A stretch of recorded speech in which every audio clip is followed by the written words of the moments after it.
Assalamualaikum warahmatullahi wabarakatuh.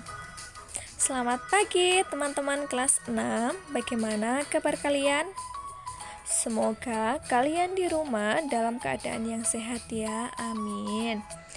Nah, hari ini kita akan melanjutkan materi di tema 7 subtema 3 untuk muatan pelajaran PPKN dan Bahasa Indonesia.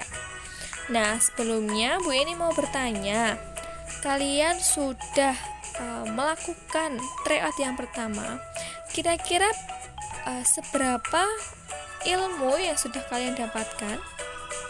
Sudah cukupkah atau sudah puaskah kalian dengan ilmu yang sudah kalian dapatkan sampai saat ini? Tentu belum ya. Karena itu kita harus benar-benar belajar, benar-benar rajin belajar di rumah supaya di tryout yang kedua nanti kalian bisa mendapatkan hasil yang lebih baik lagi. Oke. Nah, hari ini kita akan melanjutkan materi PPKN dan Bahasa Indonesianya.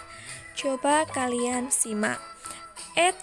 Tetapi jangan lupa sebelum kita memulai pembelajaran, yuk kita berdoa dulu supaya ilmu yang kalian dapatkan hari ini bisa bermanfaat untuk kalian. Berdoa dimulai.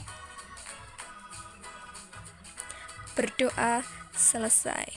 Nah, langsung saja ya teman-teman, kita untuk materi yang pertama dulu. Nah, materi yang pertama kita melanjutkan untuk materi PPKN.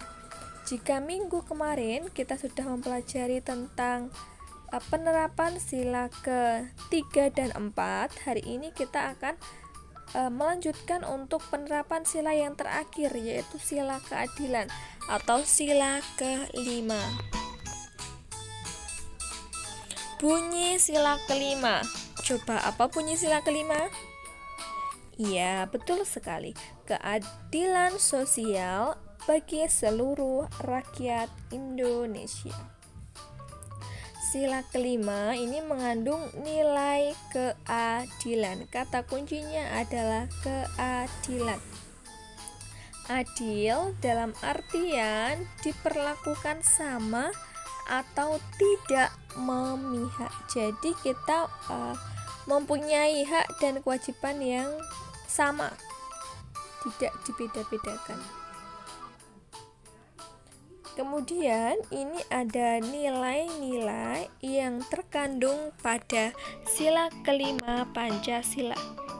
Yang pertama, ada nilai dalam mengembangkan perbuatan luhur yang mencerminkan sikap dan suasana kekeluargaan dan gotong royong. Kemudian yang kedua, ada nilai dalam mengembangkan sikap adil terhadap sesama. Jadi yang terpenting ini adalah sikap adil terhadap sesama manusia. 3. Menjaga keseimbangan antara hak dan kewajiban. 4. Menghormati hak orang lain. Jadi ketika ada pernyataan seseorang gemar membantu orang lain atau anak gemar membantu orang tua, berarti itu juga termasuk ke dalam nilai sila ke-5. Yang kelima, memberikan pertolongan kepada orang lain agar dapat berdiri sendiri. Jadi intinya untuk sila yang kelima ini adalah sikap adil kita terhadap sesama manusia. Yang keenam ada suka bekerja keras. Ini adalah penerapan di sila yang kelima, suka bekerja keras. Menghargai keberhasilan orang lain itu juga termasuk ke dalam sila ke-5 Pancasila ya. Kemudian yang ketujuh ada menghargai hasil karya orang lain yang bermanfaat bagi kemajuan dan kesejahteraan bersama. Jadi sikap kita dalam menghargai hasil orang lain atau menghargai karya orang lain atau menghargai kesuksesan orang lain itu merupakan penerapan di sila yang kelima. Paham ya teman-teman? Oke, lanjut. Itu tadi materi yang terakhir di mata pelajaran PPKN di tema yang ketujuh. Kemudian di mata pelajaran bahasa Indonesia ini masih sama dengan pidato. Jika kemarin yang terakhir kita sudah mempelajari tentang metode pidato dan ciri-ciri pidato, hari ini kita akan mempelajari tentang jenis pidato. Kalian juga bisa membuka di LKS aktivitas kalian di halaman 20.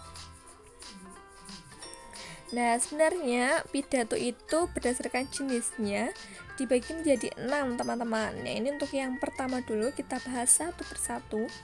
Ada pidato pembukaan. Jenis pidato yang pertama yaitu pidato pembukaan, di mana pidato pembukaan ini adalah pidato yang singkat dan dibawakan oleh pembaca acara atau MC. Kemudian yang kedua ada pidato pengarahan. Pidato pengarahan ini untuk mengarahkan jalannya acara pada suatu pertemuan. Kemudian yang ketiga ada pidato peresmian. Nah, pidato peresmian ini pidato yang dilakukan oleh orang yang berpengaruh untuk meresmikan sesuatu. Ini biasanya untuk meresmikan gedung atau meresmikan toko atau usaha yang lain. Itu biasanya pidato peresmian. Yang keempat ada pidato sambutan. Nah, ini yang sering kalian dengar ya saat ada kegiatan ulang tahun sekolah kita, mesti ada pidato sambutan. Biasanya bisa dari kepala sekolah, dari kepala dinas atau ketua panitia dan lain sebagainya. Nah, pidato sambutan ini adalah pidato yang disampaikan pada suatu acara kegiatan atau peristiwa tertentu yang dilakukan oleh beberapa orang dalam waktu terbatas secara bergantian. Jadi waktunya tidak lama. Yang namanya pidato sambutan itu waktunya hanya sebentar dan dilakukan atau dilaksanakan secara bergantian. Itu pidato sambutan. Selanjutnya ada pidato laporan. Pidato laporan ini isinya melaporkan suatu tugas atau kegiatan. Kemudian yang terakhir ada juga pidato pertanggungjawaban.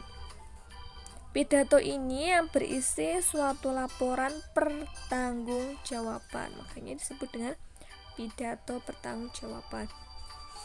Nah, ketika kalian sudah memahami jenis-jenis pidato, sebaiknya agar lebih paham lagi kita harus mengetahui bagaimana saat kita akan berpidato atau persiapan apa yang dilakukan saat kita akan berpidato. Nah, ini akan kita bahas persiapan pidato.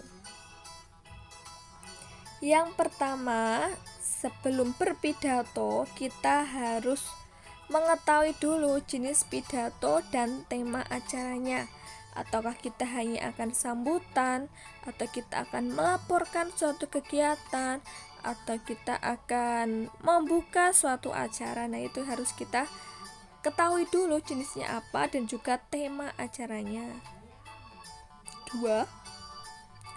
Wawasan pendengar pidato secara umum. 3. Menyiapkan bahan-bahan dan perlengkapan pidato.